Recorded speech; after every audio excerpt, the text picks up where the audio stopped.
tend to get off on tangents, so this will keep me together. My story today is about the miracles we witnessed during my recent health problems. I went to the ER 931 for severe right rotator cuff pain. Scott came by after work to check on me. I thought I had an x-ray appointment made, and so he took me into Hedrick, and we didn't. So we went back home, took a nap, and then he was getting ready to leave. He bent down to give me a hug, and I told him my vision was white, which he and I both have ocular migraines and from drops in barometric pressure, so we both assumed that's what it was.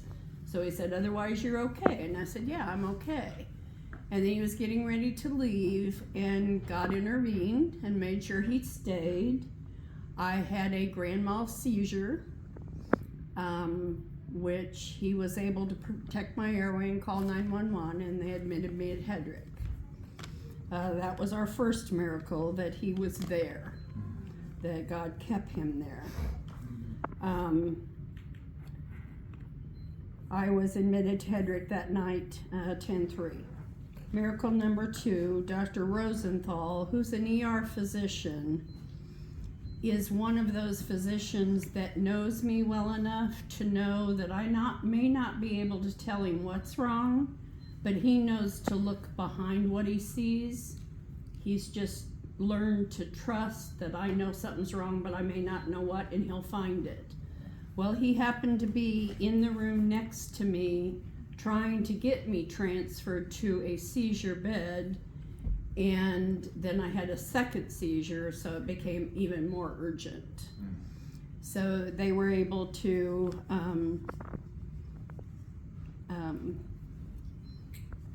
help me. You're somewhere around here.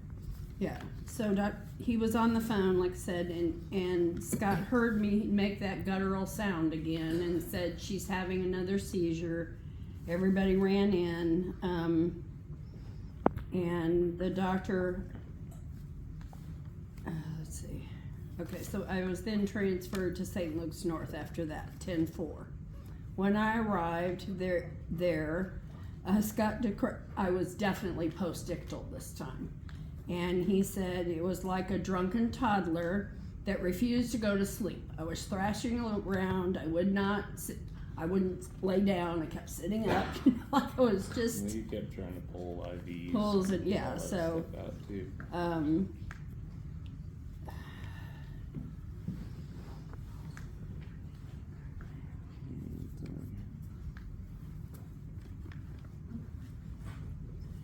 I told Scott I was scared, and he said, "I am too, but I have experienced so many miracles already. You don't have to worry. God has got this. I can see God's got your back."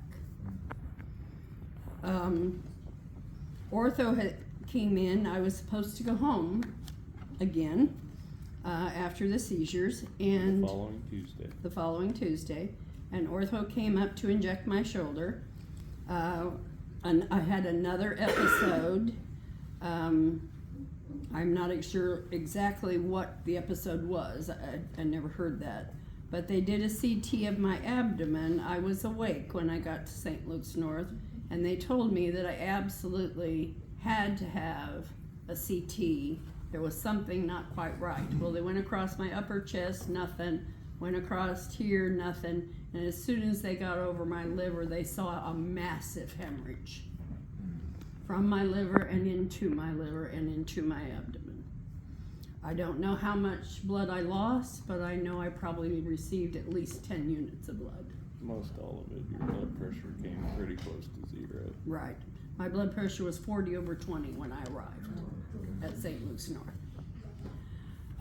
So another miracle is the fact that I was in the hospital with that bleed, because if I had bled outside the hospital, I would have died immediately.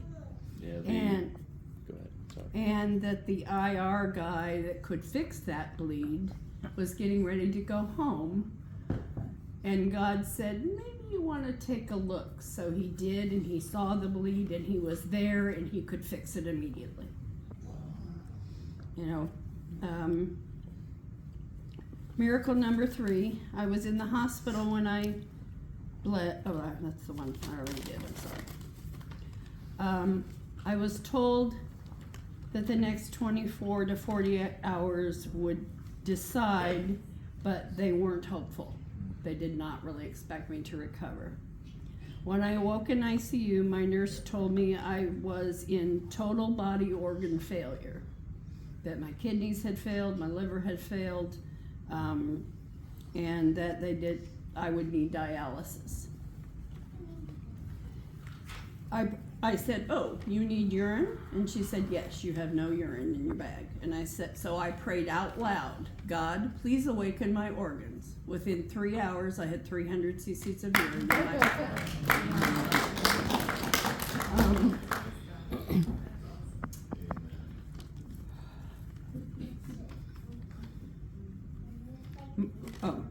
I already said that. Okay. I remained at St. Luke's until the following Tuesday. My body was recovering by leaps and bounds. They just couldn't believe how fast I was recovering. They called me their miracle patient. When it was time for me to go to rehab that following Tuesday, Scott was really afraid because every time he tried to transport me on a Tuesday, something disastrous happened. But God made sure that we made it to St. Luke's without any problems. Miracle number 5. We made it to Hedrick okay without incident. Again, Jesus was there. I pray for others, not for myself. Always thought it was wrong. But Jesus has shown me if I ask, He will provide. And He has me in spades. I have no doubt whatsoever that I am saved. I have no doubt whatsoever I'm going to heaven. My relation, not only did all this happen, but as I've grown closer and closer and closer to Him, He helped me reunite with my sister. We were estranged, and we are now super, super close again. Amen. And that is just amazing for me. It's another miracle. Right.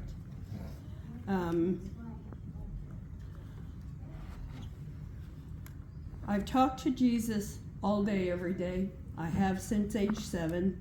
Many people say that's too young, but my mother was a strong Christian, and she made sure that we were in the Word, and I've been talking to Him ever since. Amen. All day, every day, and He talks back. Sometimes, before this all happened, he sent me some message. I don't remember what it was, and I said, "Really? We're going there?" He said, "Yep." I said, "Okay." But I want to say to everybody what you always say. If you do not know that you are saved, you are not. Please get right with God. I want to see all you people in heaven. Amen. Amen. That is so good.